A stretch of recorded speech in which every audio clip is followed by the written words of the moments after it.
KHOU 11 News This Morning starts now. It is straight up 6:30.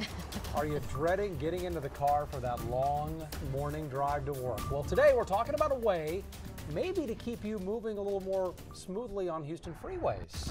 Good morning, everybody. Thanks for joining us. I'm Russ Lewis. I'm Lisa Hernandez. It's Wednesday, May 2nd. If you're sitting in traffic right now watching us on live stream, you're probably willing to try just about anything to speed up that commute, right? How about adjusting speed limits based on the flow of traffic? Some experts say that could work. We want your take on this. Do you support the idea of adjustable speed limits? You can let us know at khou.com/vote now, or you can let us know on our mobile app.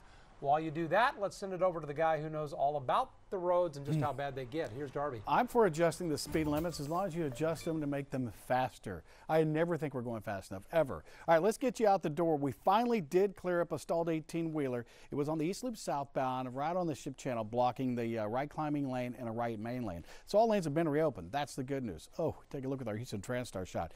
Here we are looking at Turning Basin. This is northbound traffic heading up towards I-10. Those two right lanes, slow trying to exit I-10. Southbound, you're backing down almost Market Street down to the ship channel. So from I-10 down to 225, it's going to take 10 or 15 minutes to get through that stretch. Just be ready. I-10 not really affected by this. Only 31 minutes from the Grand Parkway to downtown. No big delays on 225. Highway 90 pretty much running delay free as well. Now more good news. Let's go to our chopper. Now a live look from KHOU 11 News Eye in the Sky. It finally cleared after 6 hours, or 7 hours, I should say. I-45, the North Freeway inbound West Road, that 18-wheeler that caught on fire after it ran over a mattress last night before midnight. They finally got off the freeway, but you can see the backup. Well, it's going to be backed up still to before the tollway. Running about 35 minutes from 1488 to downtown. Cheetah, I know it's really windy out there. And when I came in this morning, I even got some light showers. Are we going to see some of that today? We are. So it is breezy. So temperatures this morning are in the 70s. We're dealing with high humidity, and that's where the chance maybe for a spotty sprinkle.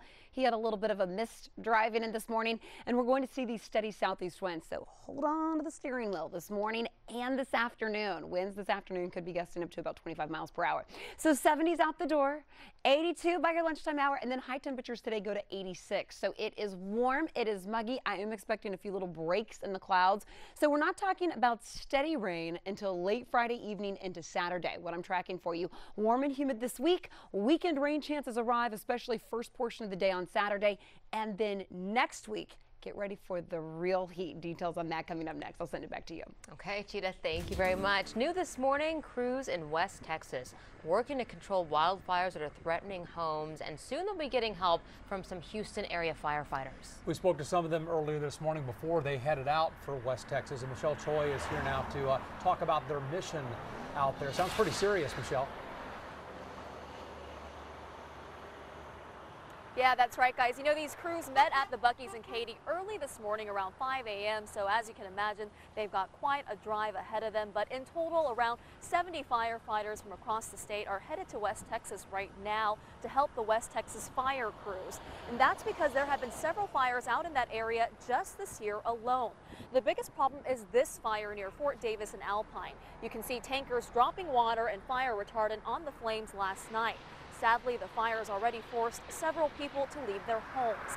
As for how our local crews are preparing, well, they joked this morning they're not used to the terrain over there. We're talking about hills and mountains, guys. That's not something we're used to seeing on this side of the state.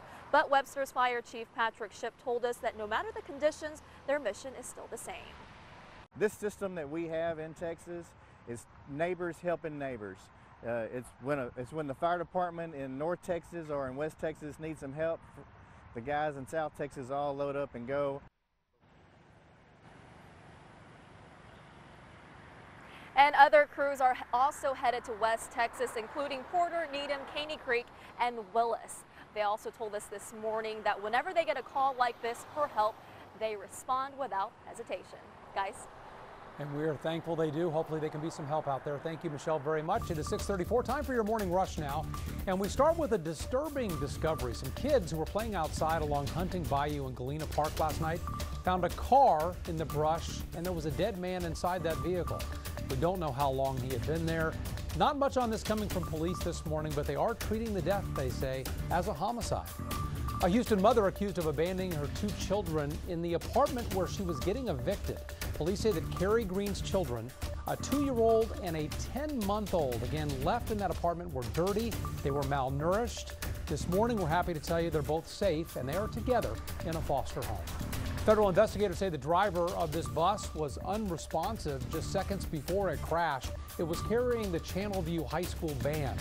You may remember that wreck. They found no mechanical issues on the bus. The driver was the only person killed when that bus crashed into that ravine back in March. The president thanked the crew that safely landed the Southwest plane after an engine broke apart mid-flight from New York to Dallas. And co-pilot Darren Ellisor from League City was among those honored in the Oval Office. The Rockets looking to protect home court against the Jazz tonight. Game 2 of the Western Conference semifinals. Tips at 7 at Toyota Center. And the Rockets want fans to fill the stands early. They're having a liftoff party starting at 4:30. That's at the LeBranch Street entrance to Toyota Center. And that's your morning rush. Let's go Rockets, Lisa. Do it. All right, Russ, thank you. The city of Houston just keeps on expanding, and as it grows, of course, the traffic gets worse, but a simple change could speed up your commute. And it's getting a lot of you talking on our social media pages. Our Janelle Ford is in studio this morning to explain what that fix is. Janelle? Well, it's called an adjustable speed limit, and it's a pitch some experts are saying could change the game for Houston drivers. Now, essentially, the idea is to change how fast traffic flows based on road conditions.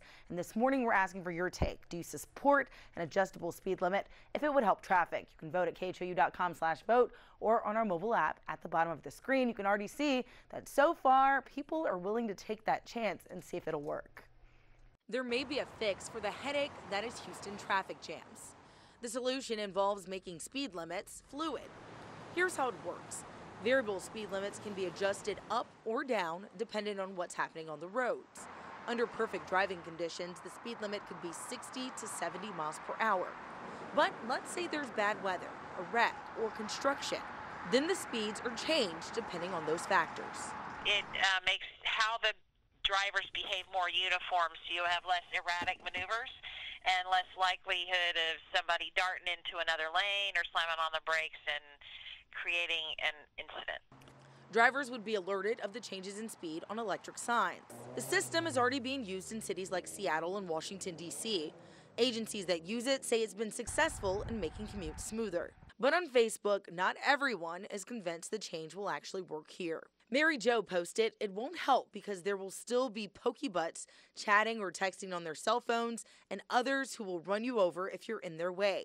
People in Texas refuse to follow the speed law and law enforcement does very little about it. Another post reads, no one drives the speed limit. And Nikki had this simple response, good luck with that.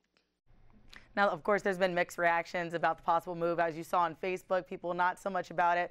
But on our app, people are saying they're all about the move. So, guys, I don't know about y'all, but I've driven in this Houston traffic, and I'm all for it. If it's going to help us out. Yes, we'll take whatever we can get, right? People are desperate, but it's dependent on people following the speed limit. Paying attention. Right. Right, and they don't do that now, a lot of people, so maybe they would, though. Mary Jo mentioned the pokey butts out there on their phones or doing whatever else. I've never heard that term. I haven't either, but I like it.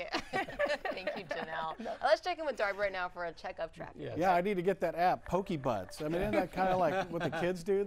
All right, here's the one thing you need to know as you walk out the door. On the east side, we've got an accident working on the East Sam Houston Tollway southbound at Green Shadow. Off in the distance, you can see Highway 225. A right lane's blocked off, traffic because of it. Already backing up to Pasadena Boulevard. Give yourself an extra 5 to 10 minutes to get through the backup. Okay, and we are starting off muggy at the bus stop this morning. Already short sleeves, air conditions needed.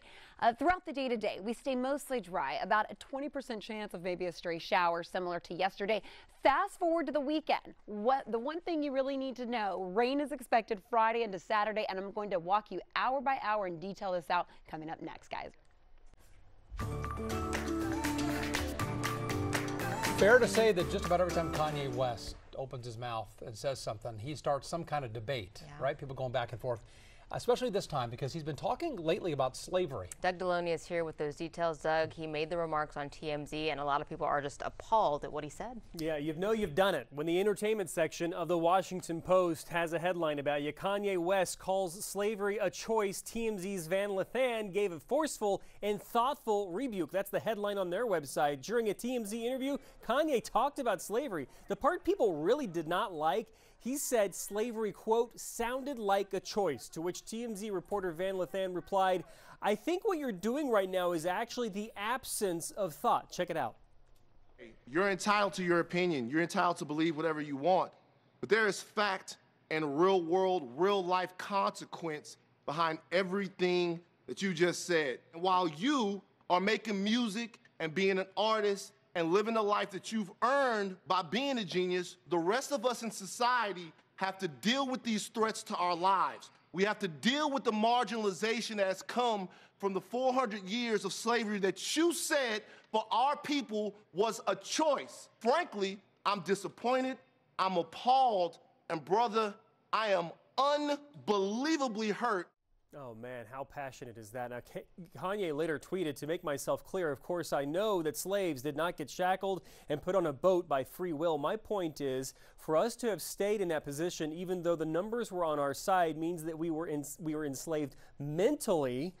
A lot of people sharing that video that was going around from that TMZ interview. Roxanne Gay, who's a writer, replying, saying, "I don't have the energy for nonsense," but Kanye saying slavery was a choice reiterates my previous statements about how dangerous his trite, shallow ramblings are. He is not a free thinker. Cisco saying, "It's really the opposite, Kanye. Everyone I've talked to today has been hurt by your actions. You're moving with love, but adding more hate." And then on our Facebook page, Rory kind of putting aside the slavery comments, talking about Kanye's support for President Trump, saying, "It's funny, everyone's blasting him because he likes our president. He's not following the leftist ignorance. What happened to freedom of speech?" So that's what they're saying about it. But that video of Kanye, you watch closely that full video of him listening to that reporter. I don't think I've ever seen Kanye get shut down like that, where he's actually sitting there listening and he's not just trying to throw it aside. Right. I think he knows he messed up, but I don't know if he's going to be able to fix it. I don't think that people are going to believe him if he tries to fix it.